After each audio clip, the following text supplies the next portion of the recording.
Qui êtes-vous? Pascal Baudet. Je fabrique des films, cinéma de recherche, court, long, moyen métrage, documentaire, fiction. Comment êtes-vous devenue réalisatrice? Par la cinéphilie. J'ai commencé par voir des films quand j'étais adolescente, grâce au magnétoscope. Dans les années 80, c'était tout nouveau. Les chaînes publiques diffusaient énormément de films du patrimoine hollywoodien, italien, peut-être pas soviétique, mais des films muets, des films classiques, des films français aussi des années 70. Donc je suis devenue réalisatrice du fait même de voir des films. Pourquoi le doc? Je fais également des fictions. J'aime autant faire des fictions que du documentaire.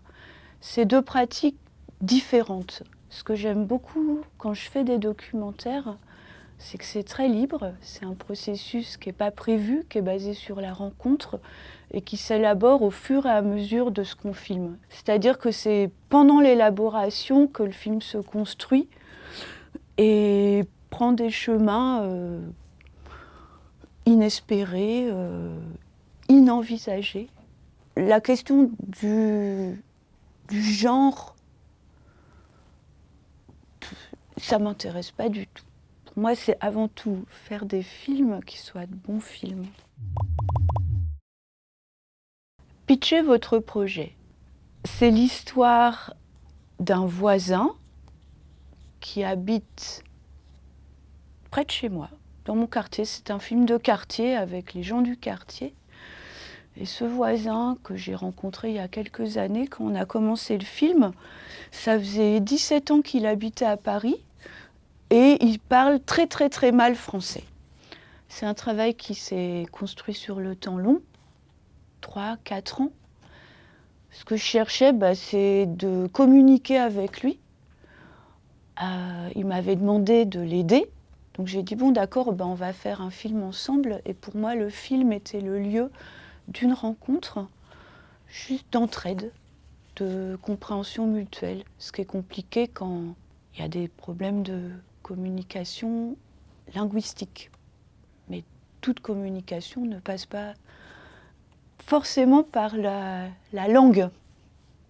Et même avec des langues dévoyées, hétérodoxes, il se passe quelque chose.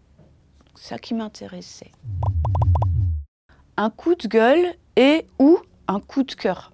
Je vais rester dans l'anecdote puisque grâce à Lyon Capitale TV, j'ai débarqué à Lyon-Part-Dieu dimanche soir. Mon étalonneur est une personne extrêmement gracieuse en situation de handicap. Ça, c'est un coup de cœur. Et le coup de gueule, c'est quand je l'ai accompagné au taxi. Le taximan ne s'adressait pas à lui, mais s'adressait à moi. Donc à un moment, j'ai dit, vous pouvez parler à mon ami qui est mon technicien et il ne va pas vous mordre. Et il sait parler tout autant que moi, je sais vous parler.